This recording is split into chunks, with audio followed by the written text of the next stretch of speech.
Today I'm going to talk about two disparate things that seem to have nothing to do with each other, but I'm going to explain why they're related, is what has happened to the John F. Kennedy Center for the Performing Arts. Watching this president destroy it, first by name and now by whatever nonsensical renovation he's going to spend the next 2 years spending obscene amounts of money doing, has been heartbreaking. They didn't want liberal or woke performances at the Kennedy Center. We will continue to come to DC, but we will be moving our performances to the Warner Theater in the wake of this insanity. The other thing that I wanted to talk about this week is the blatant, horrific attack on the First Amendment. So watching this administration go after Don Lemon and the other black, and I'm going to say that real clearly, black journalists that have been targeted has been horrifying. They are both artistic and truth pursuits. It is not about artistic pursuits except Kid Rock, Lee Greenwood, and whatever other idiots they want to put on stage. We are not heading toward authoritarianism. It is here. Hey everybody, Brick City Brown Chick coming at you with another episode, and today I'm going to talk about two disparate things that seem to have nothing to do with each other, but I'm going to explain why they're related, particularly in my life. So the first thing I want to talk about is what has happened to the John F. Kennedy Center for the Performing Arts. And yes, that is what it is called, and that is the only thing I will ever call it, just to be clear. This is a center that was dedicated in the wake of the assassination of John F. Kennedy when he was President of the United States.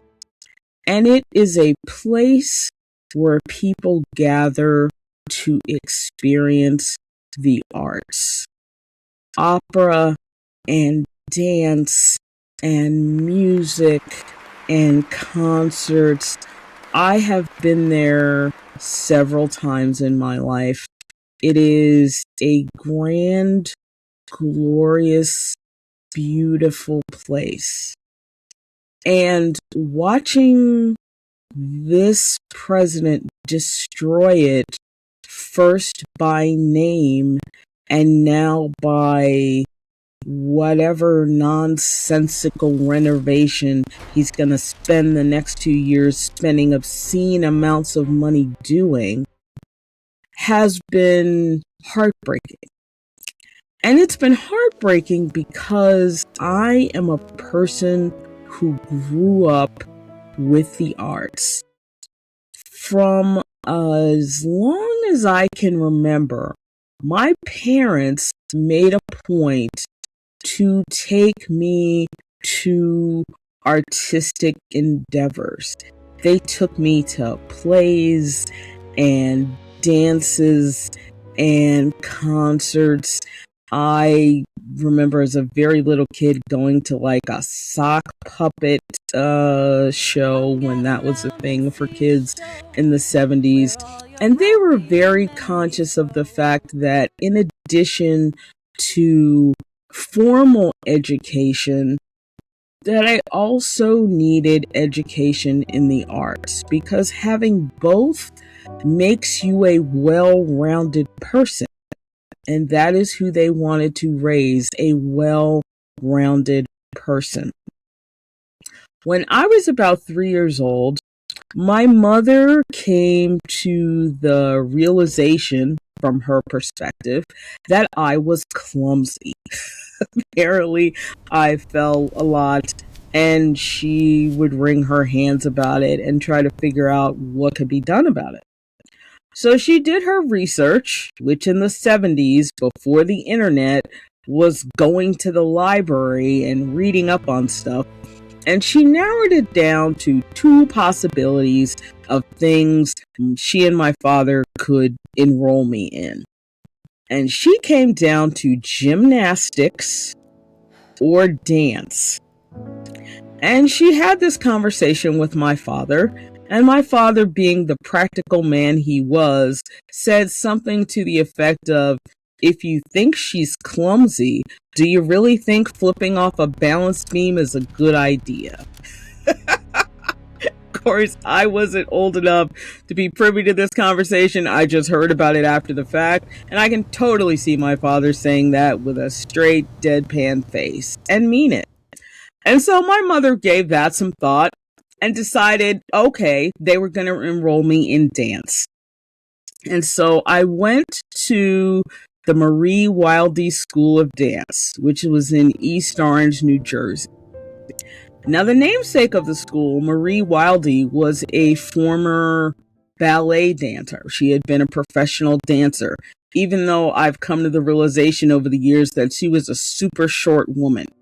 When I was a little kid, she wasn't much taller than me, but nonetheless, she had been a professional dancer. A realization I came to very recently, like probably 3 or 4 years ago, I had Googled to see if she was still alive. I knew she had retired, and she had died maybe 2 years before I looked her up. And I looked at her obituary, and I came to the realization that she was a white woman. I always thought as a child and well into my adulthood that she was just a very, very light-skinned black woman, because it never occurred to me why a white woman would open a dance school for children that were probably 95% of us were black kids. And what I learned through reading her obituary was that this was a conscious decision on her part, in that she wanted to bring dance and art to children who otherwise would not have had access to it. And so I went to that school for almost 15 years, from the time I was, I think, 4 years old until the time I went off to college. And I took all kinds of dance. The first 3 years, you were required to take what were called combination classes. And combination classes meant you took ballet, you took tap, and you took jazz. And you got the basics of all of those, so that when you were 8 or 9 years old, you could choose which one you wanted to specialize in. I spent a year taking tap. I did not like tap. I don't have anything against tap. It's just not for me in terms of the physicality of it. I did jazz for a couple years, which I guess would now be called modern dance or Afro dance or whatever we're calling it this week. I did that for a couple years, and I enjoyed that. That's a lot of movement and a lot of, I guess, freeness, you would say. But what I really honed in on was ballet. And I was a serious ballet dancer for probably 7 or 8 years. And anybody who knows anything about ballet knows that the trick is to make it look easy, even though it's not. And ballet was a struggle for me for a couple of years because I was overweight and just had a hard time getting my body into some of those ballet positions. But I was determined to do it, and I worked through it, and I became pretty good at it. And so I have always loved dance. I still like to go out dancing, even though that's an informal thing now. I like different kinds of dance. I like Afro dance. I like Latin dances, all sorts of things. And so that was super important to me as a child and as the person I would become. I have always been, we'll call it artistic. Creative? Yeah, let's call it creative. I have always been a creative person. To this day, I write and I dance and I paint and I do what I'll call fabric work. I've signed myself up to learn how to sew. My mother is a great sewer. I did not inherit that skill, so I've got to learn it. And so I've always leaned on the creative part of my life to help round out who I am. And the creative part of my life is especially important when my work life is stressing me out or life is stressing me out. I have creative outlets to turn to. A little over a week ago, my husband and I participated in what's become an annual ritual. I think we've been going for about 10 years now, to see the Alvin Ailey American Dance Theater. Alvin Ailey was a famous black dancer in the 60s, 70s, and 80s. If you've never heard of him, please Google him. And he founded his dance company because as a black man, he was told by pretty much all white ballet companies that his body wasn't shaped right and his movements weren't right and he shouldn't dance barefoot. And all these arbitrary rules that white people had come up with for what a dancer should be. So the Alvin Ailey American Dance Company is probably 95% black, but there are Hispanic participants and white participants. And every year they travel the world actually, and they come to DC for a week-long residency. And that residency has been at the John F. Kennedy Center for the Performing Arts for probably 25 years. Alvin Ailey died in the mid-1980s, but his company has carried on and been successful. Last year, 2025, I believe it was March, the executive order came out for the return of sanity in American history or some dumb crap like that. And one of the first places that was affected was the Kennedy Center. They didn't want liberal or woke performances at the Kennedy Center. And to their credit, the Alvin Ailey American Dance Company was one of the first organizations out of the gate, probably 2 weeks after that executive order came down, that said, we will continue to come to DC, but we will be moving our performances to the Warner Theater in the wake of this insanity. And we look forward to returning to our home at the Kennedy Center one day.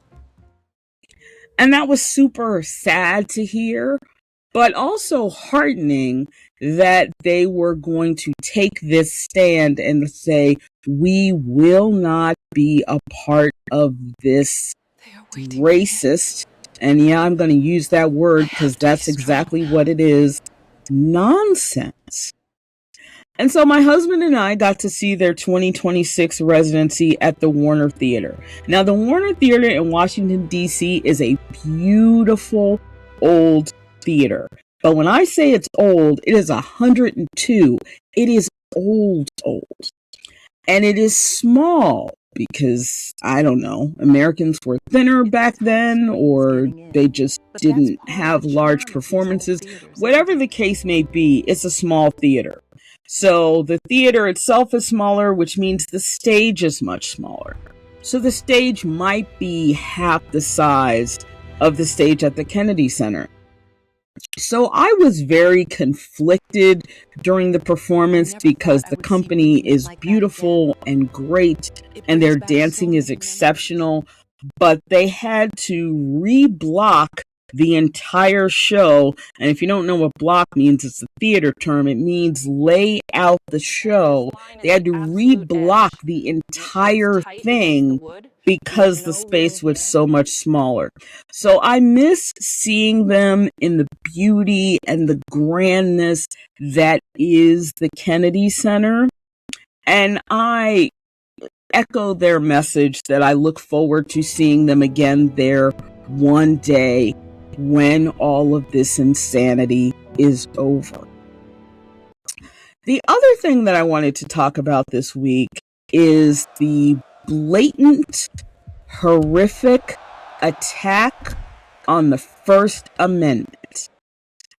I have a journalism degree. I got this degree in 1992 when I graduated from college. That is what my degree is in. I was a journalist for probably the first 4 or 5 years of my career before I decided that, sort of hardline in your face journalism was not my calling. It doesn't sort of gel with my personality, but that doesn't mean I don't respect journalists and don't understand why we need them and why the free press is protected by the First Amendment. So watching this administration go after Don Lemon and the other black, and I'm going to say that real clearly, black journalists that have been targeted has been horrifying. And then watching billionaire Jeff Bezos gut the Washington Post. And if you don't understand what that means, the Washington Post is known as the paper of record for America. It's not the New York Times. It's not USA Today. It is the Washington Post. And a big reason for that is Watergate.